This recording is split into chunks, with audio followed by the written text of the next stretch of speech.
Welcome, aviation enthusiast and history buffs, to Classic Duels, a captivating mini documentary series that takes you deep into the heart of the adrenaline pumping battles that unfolded in the skies during World War II. In this episode, we're in the skies above the Pacific Theatre in 1945, and we're going to talk about the late duels between the Vought F4U Corsair versus the Nakajima Ki-84 Hayate, or Frank. The F4U Corsair and the Nakajima Ki-84 Hayate were two of the most advanced and iconic fighter aircraft to take to the skies over the Pacific in World War II. While both planes were well matched and admired for their performance, their encounters over the skies of the Pacific Theatre in 1945 highlighted different strengths and weaknesses, as well as the varied tactics and strategies of their respective pilots and militaries. Designed by Vought in 1938, the F4U Corsair became one of the most effective carrier-based fighters of World War II. Its distinctive inverted gull-wing design, powerful Pratt& Whitney R28 double wasp engine, and six 50 caliber machine guns gave it an edge in firepower, speed, and durability. The Corsair's heavy armament and rugged build made it well suited for both air-to-air combat and ground attack missions. By 1944, the Corsair had become a mainstay of the US Navy and Marine Corps, excelling in dogfights against Japanese aircraft as well as in close air support for ground troops.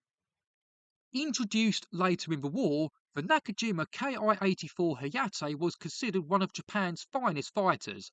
Designed to replace the older Ki-43, the Hayate was a more powerful, well-armed fighter capable of challenging newer Allied aircraft like the P-51 Mustang and Corsair. With a powerful 1900 horsepower Nakajima Homare radial engine, the Ki-84 could reach speeds of over 392 miles per hour and carried armament that included 20mm cannons, which could be devastating in close combat. Despite its strengths, late war Japanese production issues often affected the Hayate's reliability, with many suffering mechanical problems that hampered their performance in combat. The F4U Corsair was optimized for high speeds and ruggedness, so it was able to withstand a great deal of battle damage. Its high roll rate, good high altitude performance, and heavy 50 caliber all 20mm cannon firepower made it deadly in diving and head-on attacks, although it struggled in low speed maneuvers compared to some Japanese fighters like the A6M0.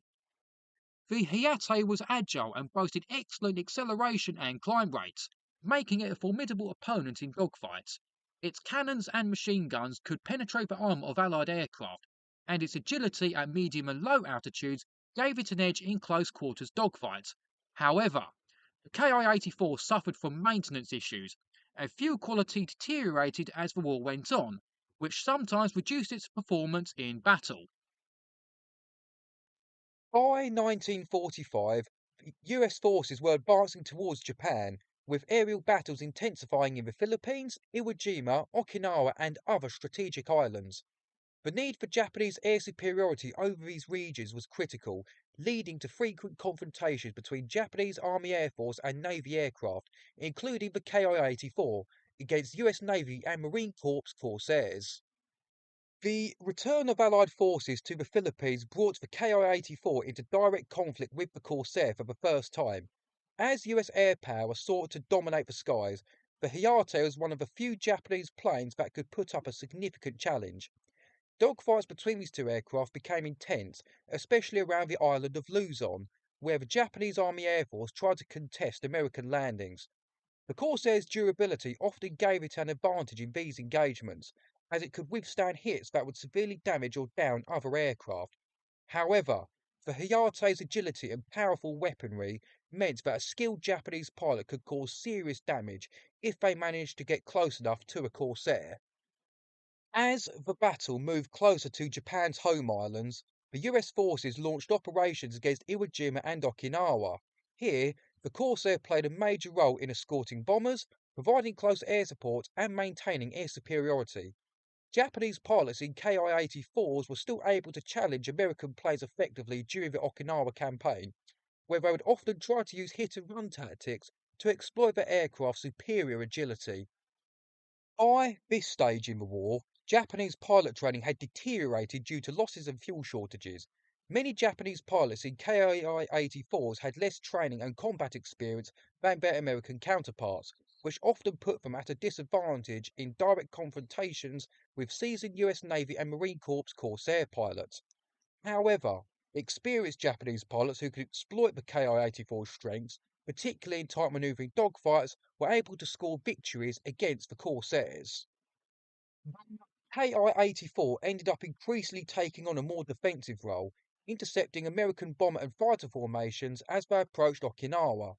Although heavily outnumbered, some Ki-84 pilots successfully engaged and downed US aircraft, but these victories were often costly, with the Japanese losing many planes in the process due to the overwhelming number of Allied fighters and bombers.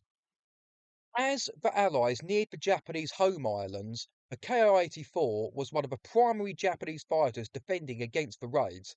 Corsairs, which began participating in strikes over the Japanese mainland, encountered Hayates as the Japanese desperately tried to repel bombing raids. Some of the most intense aerial battles of the war took place in these final months, with Japanese forces deploying every available aircraft, including the Ki-84, to defend against the relentless Allied bombing campaigns. While both aircraft had their moments of advantage, the F4U Corsair generally had the upper hand, thanks to its superior durability, speed, advanced training of US pilots, and the logistical and production issues that plagued the Japanese military in 1945. However, the Ki-84 remains one of the most respected Japanese fighters of the war, particularly for its power and agility. These encounters over the Pacific in 1945 demonstrated the evolving nature of aerial combat, with technology, training, and tactics all playing critical roles. The Corsair and Hayate represent two of the most advanced and iconic aircraft in the Pacific theatre, and their clashes during the final months of World War II contributed to the broader narrative of air superiority and shifting power dynamics in the skies over Japan. So that's it for this glimpse into epic struggles of the past. If you haven't already, make sure to subscribe to this channel and hit that notification bell so you can stay up to date with more riveting tales of aviation history, etc. Check out two videos at the end, all my CD reviews, or even playlists I've created. Cheers.